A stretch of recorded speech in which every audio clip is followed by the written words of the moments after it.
ਸਵਾਰੀਆਂ ਵਾਲੀ ਜਿਹਨੂੰ ਕਹਿੰਦੇ ਨਾ ਉਹ ਵੈਗਨ ਸੀ ਇਹ ਪਹਿਲੇ। ਉਹਦੇ ਤੋਂ ਇਹਨੂੰ ਜਿਹੜਾ ਵਾ ਨਾ ਕੱਟ ਵੱਢ ਦੀ ਕਰਕੇ ਆਰਟੀਸ਼ਨ ਕਰਕੇ ਤੇ ਇਹਨੂੰ ਲੋਡਿੰਗ ਗੱਡੀ ਦੇ ਵਿੱਚ ਤਬਦੀਲ ਕੀਤਾ। ਔਰ ਇਹਦੇ ਜਿਹੜੇ ਕਾਗਜ਼ਾਤ ਨੇ ਉਹ ਵੀ 3 ਸੀਟਰ ਨੇ, ਇਦਾਂ ਹੀ ਆ ਨਾ, ਉਹ ਵੀ ਲੋਡਿੰਗ ਦੇ ਵਿੱਚ ਕਨਵਰਟ ਹੋਏ ਨੇ। ਟੋਕਨ ਪਾਸਿੰਗ ਹਰ ਚੀਜ਼ ਦੀ ਓਕੇ ਹੈਗੀ ਏ, ਕਿਸੇ ਕਿਸਮ ਦਾ ਇਹਨੂੰ ਮਸਲਾ ਨਹੀਂ। ਤੁਸੀਂ ਅਗਰ ਵੇਚਣਾ ਵੀ ਚਾਹੋ ਤੇ ਦੋਸਤੋ ਇਹ ਵੀ ਚੈੱਕ ਹੈਗਾ, ਜਿੱਥੇ ਮਰਜ਼ੀ ਵੇਚ ਸਕਦੇ ਹੋ, ਕੋਈ ਟੈਨਸ਼ਨ ਵਾਲੀ ਗੱਲ ਨਹੀਂ। ਅਗਰ ਇੱਕ ਬੰਦਾ ਖੁਦ ਤਿਆਰ ਕਰਵਾਉਂਦਾ ਹੈ ਗੱਡੀ, ਆਪ ਹੀ ਚਲਾਉਂਦਾ ਤੇ ਉਹ ਕਿੰਨੇ ਕੁ ਪੈਸੇ ਮਹੀਨੇ ਦੇ ਕਮਾ ਲੇਗਾ ਅਗਰ ਫੁੱਲ ਮਿਹਨਤ ਕਰੇ ਤੇ? ਉਹ ਵੀ 1.25 ਲੱਖ 1.5 ਲੱਖ ਦੇ ਕੋਲ ਚਲਾ ਜਾਏਗਾ ਇਨਸ਼ਾਅੱਲਾ। ਅੱਛਾ, 1.25 ਲੱਖ 1.5 ਲੱਖ ਦੇ ਕੋਲ ਇਨਸ਼ਾਅੱਲਾ ਤਾਲਾ ਕਮਾ ਲਏਗਾ। ਸਹੀ ਹੋ ਗਿਆ। ਕਿੰਨੇ ਕੁ ਦੇ ਵਿੱਚ ਤਿਆਰ ਹੋ ਜਾਏਗੀ ਗੱਡੀ? ਅੰਦਾਜ਼ਾ ਹੈ ਕਿ ਕਿੰਨੇ ਕੁ ਪੈਸਿਆਂ ਨਾਲ ਤਿਆਰ ਹੋ ਜਾਂਦੀ ਟੋਟਲ? ਯਾਨੀ ਕਿ ਕਾਗਜ਼ ਵਗੈਰਾ ਪਾ ਕੇ, ਵੈਗਨ ਪਾ ਕੇ, ਟੋਟਲ ਬਾਡੀ ਸ਼ਾਡੀ ਸਾਰਾ ਕੁਝ ਜਿੰਨੇ ਵੀ ਛੋਟੇ ਤੋਂ ਲੈ ਕੇ ਵੱਡੇ ਸਾਰਾ ਕੰਮ ਕਰਾ ਕੇ ਕਿੰਨੇ ਕੁ ਦੇ ਵਿੱਚ ਤਿਆਰ ਹੋ ਜਾਏਗੀ ਗੱਡੀ? अस्सलाम वालेकुम जनाब, की हाल है? ठीक ठाक हो दोस्तों? अज तुहाडे वास्ते गड्डी लैके आए, तोहफा ही है, यकीन करो। ये बारे इन्फॉर्मेशन देवांगा तुहानू। बड़ी सस्ती तैयार हो जाती है, लेकिन कमाई दोस्तों जी है ना यदी जैक और शाहजोर के बराबर है। लेकिन यदी कीमत तुसीं सुनोगे तो तकरीबन 2 गुना जी है ना उन्होंने तो घट पैसों के गड्डी तैयार हो जाती है। ठीक है, गड्डी दिखाओ भाई, गड्डी दिखाओ जरा, चेक करो गड्डी दोस्तों। ये जी गड्डी हैगी है ना, ये हैगी है अपना पहले वैगन सी। ठीक है, सवारियां वाली जिन्होंने कहते ना वो वैगन सी पहले। वो तो इनू जिहड़ा वा ना कट वढ़ दी करके आर्टिशन करके ते इनू लोडिंग गड्डी दे विच तब्दील किया। और ये जिहड़े कागजात ने वो भी 3 सीटर ने, इदां ही है ना, वो भी लोडिंग दे विच कन्वर्ट होए ने। टोकन पासिंग हर चीज़ दी ओके हैगी है, किसी किस्म का इनू मसला नहीं। तुसीं अगर वेचना भी चाहो तो दोस्तों ये भी चैक हैगा, जिथे मर्जी वेच सकते हो, कोई टेंशन वाली गल नहीं। तुहानू कोई किसी किस्म का मसला नहीं आन लगा, ना कागज़ां दे विच ना वेचण दे विच। की हाल है? ठीक है। अगर तुहाडे ज़हन च होवे कि यार असीं ये गड्डी लैके तैयार कर लैंदे, पैसे ला लैंदे, बाजू साडी वेखे ना, ये नहीं हो सकदा, क्योंकि हुकूमत की तरफों तुहाडे कागज़ लोडिंग दे विच कन्वर्ट होने ने। इहदा टोकन पासिंग हर चीज़ हुकूमत की तरफों पेड होना है। ठीक है, तो फिर विकण दे विच टेंशन ही कोई नहीं, जिद्दां मर्जी ना कराओ। गड्डी की बॉडी दिखाओ जरा, माशाल्लाह गड्डी भी 10 फुट की गड्डी है। बॉडी देखो किड्डी प्यारी, 12 फुटी का माल आराम नाल आ सकता। जैनवन हिस्से दे विच दिखाओ जरा, टायर शैर दिखाओ। ठीक है, ये दोस्तों तुसीं 2-2.5 टन बड़े सुकून दे नाल पा सकते हो।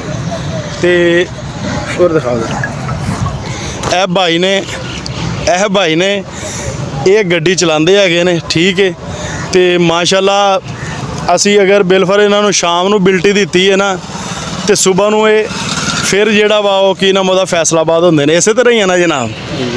हाँ, कोई ऐसी गल नहीं। माशाल्लाह रोज़ी करने वाली गड्डी है। अंदरों चेक करो ज़रा कैबन, अंदरों भी बहुत प्यारी सांभी हुई है गड्डी। ठीक है, सीटा शीटा चेक करो। खान साहब तुम लाहौर फैसलाबाद चलाते हो गड्डी? हाँ जी। ठीक है, कितना का वजन पा लेंदे हो?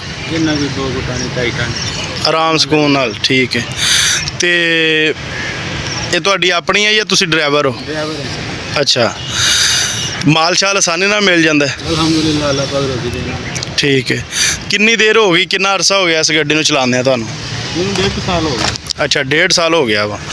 अच्छा खान साहब, ये गड्डी तंग तो नहीं करती कोई मकैनिकल वालों, किसी चीज़ वालों, कोई ऐसा है? क्योंकि आर्टिशन हुई है ना गड्डी, ये गड्डियाँ ज़्यादातर तंग तो नहीं करदियाँ? नहीं जी, कारीगर जुड़ियाँ होन ते फिर नहीं तंग करदी। हाँ, गल ये भी यार कोई काम भी आ, अगर कारीगर बंदे ने, एक्सपर्ट बंदे ने कीता होवे ते ओह मूँह बोलदा है, उसदा काम इस तरह ही है ना जी। तो जे अनाड़ी ने कीता होवे तो वह भी मूँह ही बोलता है। हाँ, वो भी फिर जाहिर गल है, पता लग जाता है जगह जगह पर गड्डी नूं कदी कोई मसला कदी कोई मसला। ਇਹ ਜਿਹੜੀਆਂ ਗੱਡੀਆਂ अक्सर चल रही ने ना, ਜਿਹੜੀਆਂ ਗੱਡੀਆਂ आर्टिशन ਹੋਈਆਂ ने दोस्तों, वो किसी एक्सपर्ट बंदे कोई करानियां चाहिए ने। वो आम नॉर्मल मिस्त्री कोलों या नॉर्मल डेंटर पेंटर कोलों ये काम नहीं करवाने चाहिए, बल्कि कोई जिहड़ा पक्का बंदा होए, जिन्हों पता होवे काम दा, उहदे कोल करवाना चाहिए, क्योंकि फिर तुहानूं प्रॉब्लम नहीं बनेगी। नहीं तो दोस्तों तुसी जगह जगह ते तुहाडा ड्राइवर खलोता होएगा या तुसी खड़े होवोगे, फिर तुसी मिस्त्रियां जोगे ਜਾਂ ਇਲੈਕਟ੍ਰੀਸ਼ੀਅਨਾਂ ਜੋਗੇ ਰਹਿ ਜਾਓਗੇ, ਇਸੇ ਤਰ੍ਹਾਂ ਹੀ ਹੈ ਨਾ ਜਨਾਬ? ਹਾਂਜੀ ਬਿਲਕੁਲ। ਤੇ ਖਾਨ ਸਾਹਿਬ ਕਿੰਨੇ ਕੁ ਪੈਸੇ ਮਹੀਨੇ ਦੇ ਕਮਾ ਲੈਂਦੇ ਹੋ ਤੁਸੀਂ ਇਹਦੇ ਤੋਂ? ਤਨਖਾਹ ਸ਼ਨਖਾਹ ਕੱਢ ਕੇ ਆਪਣੇ ਮਾਲਕ ਨੂੰ ਕਿੰਨੇ ਕੁ ਪੈਸੇ ਕਮਾ ਕੇ ਦੇ ਦਿੰਦੇ ਹੋ? ਇਹ ਵੀ ਕੰਮ ਦੇ ਹਿਸਾਬ ਨਾਲ ਹੀ ਹੈ ਜੀ, ਜਿਵੇਂ ਸਿਲਸਿਲਾ ਚੱਲਦਾ ਰਹੇ, ਕੰਮ ਚੰਗਾ ਹੋਵੇ ਤੇ ਸਹੀ ਪੈਸੇ ਬਚ ਜਾਂਦੇ ਨੇ, ਕੰਮ ਅੱਛਾ। ਮੰਦਾ ਹੋਵੇ ਤੇ ਉਹ ਕਹਿੰਦੇ ਨੇ ਨਾ ਰਿਜ਼ਕ ਅੱਲਾ ਨੇ ਦੇਣਾ, ਜਿੰਨਾ ਵੀ ਹੋਵੇ ਸ਼ੁਕਰ ਹੈ ਅਲਹਮਦੁਲਿਲਾ। ਇਸੇ ਤਰ੍ਹਾਂ ਬਿਲਕੁਲ। ਤੇ ਖਾਨ ਸਾਹਿਬ ਫਿਰ ਵੀ ਇੱਕ ਅੰਦਾਜ਼ਾ ਆਪਣੇ ਦੇਖਣ ਵਾਲਿਆਂ ਨੂੰ ਅਸੀਂ ਦੱਸਣਾ ਚਾਹੁੰਦੇ ਹਾਂ ਕਿ ਯਾਰ ਉਹਨਾਂ ਨੂੰ ਪਤਾ ਹੋਵੇ ਕਿ ਅਗਰ ਇਹ ਗੱਡੀ ਲੈਣਗੇ ਤੇ ਕਿੰਨੇ ਕੁ ਪੈਸੇ ਕਮਾ ਲੈਣਗੇ। 80,000 ਲੱਖ ਰੁਪਇਆ ਹੱਸ ਕੇ ਬਚ ਜਾਂਦਾ। ਤੇ ਤੁਸੀਂ ਤਾਂ ਡਰਾਈਵਰ ਹੋ ਨਾ, ਤੇ ਜੇ ਬੰਦਾ ਆਪ ਚਲਾਵੇ ਤੇ ਫਿਰ ਕਿੰਨੇ ਕੁ ਪੈਸੇ ਉਹ ਬਚਾ ਲਏਗਾ? ਇੱਕ ਬੰਦਾ ਖੁਦ ਤਿਆਰ ਕਰਵਾਉਂਦਾ ਹੈ ਗੱਡੀ, ਆਪ ਹੀ ਚਲਾਉਂਦਾ ਹੈ, ਤੇ ਉਹ ਕਿੰਨੇ ਕੁ ਪੈਸੇ ਮਹੀਨੇ ਦੇ ਕਮਾ ਲਏਗਾ ਅਗਰ ਫੁੱਲ ਮਿਹਨਤ ਕਰੇ ਤੇ? ਉਹ ਵੀ 1.25 ਲੱਖ 1.5 ਲੱਖ ਦੇ ਕੋਲ ਚਲਾ ਜਾਏਗਾ ਇਨਸ਼ਾਅੱਲਾ। ਅੱਛਾ, 1.25 ਲੱਖ 1.5 ਲੱਖ ਦੇ ਕੋਲ ਇਨਸ਼ਾਅੱਲਾ ਤਾਲਾ ਕਮਾ ਲਏਗਾ। ਸਹੀ ਹੋ ਗਿਆ।